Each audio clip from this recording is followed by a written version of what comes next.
Well, hey leaders, it's really good to connect with you via video. I'm coming to you this way for a couple of reasons. One, because I just kind of want to change it up. Hopefully this is an effective way to connect with you and give you information. Number two, because I have a lot of information to share with you today, I figured this would be helpful. You don't want to read a long, boring email, though if that's your thing, that is below. You can read that. So just a couple of things. The typical information is that your questions are attached above. Make sure that you read through those and the scriptures that go along with the lesson prior to arriving on Sunday morning. You'll notice that we're doing lessons 8 and 9. So this is our last week of doing 2 lessons. But what that means is there's a lot of questions. Now, I hope that you understand that I do not require or expect of you to get through all those questions during your group time. Hopefully what we're providing is well over what you actually need for your group. So that means if you get through one question, but your students have spent time discussing the scriptures and applying it to their life, we call that success.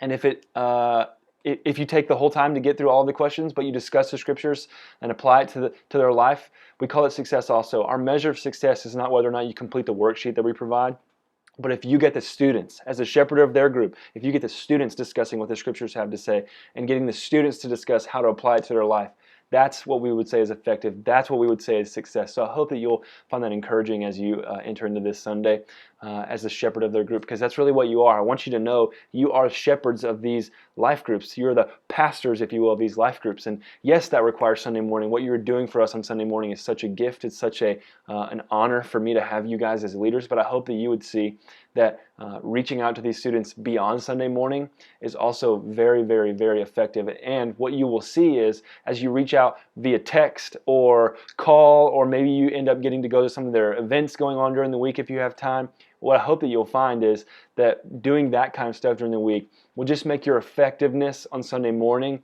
increase and become all the more. Because relationships will drive these life groups.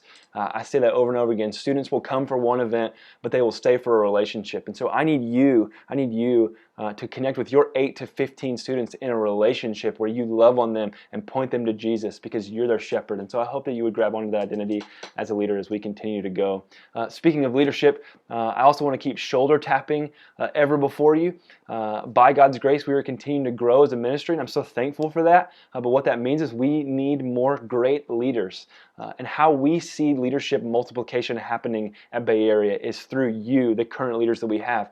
Typically, ministry leaders would be in charge of that. Myself or Bethany would be in charge of just finding some other people to be leaders. But we think here at Bay Area that the best way to multiply our leaders is to get our existing leaders to go and grab other people that say, hey, you can do this. You've got what it takes, because no one knows what it's like to lead these life groups better than you do, because you do it week in and week out. So you know the characteristics that it takes, you know the skill set that it takes, and so we want to trust you with that. We want to give that to you and say, hey, would you partner with us in multiplying leaders here at Bay Area? And so we have a process called shoulder tapping, and there's some steps to that that I'll walk through really quickly. The beginning is you would just identify somebody. You would have in your mind, I think I'm going to shoulder tap this person.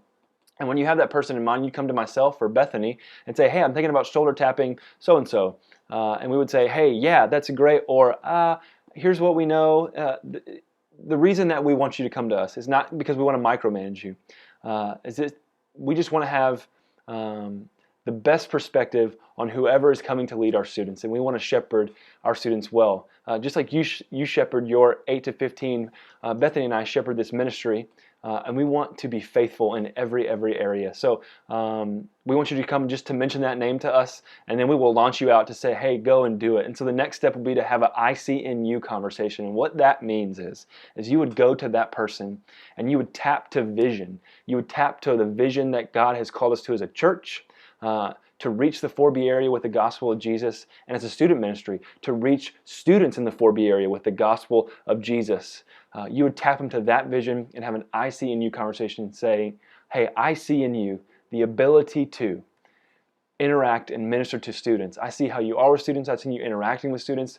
You've got relational skills. You've got ability to teach. You would be great for what we're doing in student ministry life groups. So would you just come and join my group for a few weeks and just see what we're doing? It wouldn't require anything of you, just to sit and listen and see if this is something that maybe God would have for you. That's I see in you. So you would identify, you would have an ICNU conversation, come let them sit in, and then if after a few weeks they think, hey, you know what, I think this would be something that God is calling me to, you would then begin an apprenticing relationship. And what that means is for the next few weeks, you would apprentice that leader. You would be the leader to that leader. And the apprentice process goes like this. It would be I do, you watch, we talk. That means you're leading the life group, and they're just watching you do it. And afterward, you guys would meet for coffee, or maybe for just 15 minutes after you lead the life group, and talk about what happened. What did you do? What did you see? I do, you watch, we talk. The next week, you would do, I do, you help, we talk. The following week, it would be, you do, I help, we talk. And the following week after that, you do, I watch, we talk. And eventually you're getting to a place in this leader-apprentice relationship where you can just launch them off to say, you do. And notice that after every one of those apprenticing times, it ends with you guys talking. That doesn't necessarily mean meeting for lunch. That doesn't necessarily mean meeting for coffee. It could be 15 minutes after the life group, but that's fine.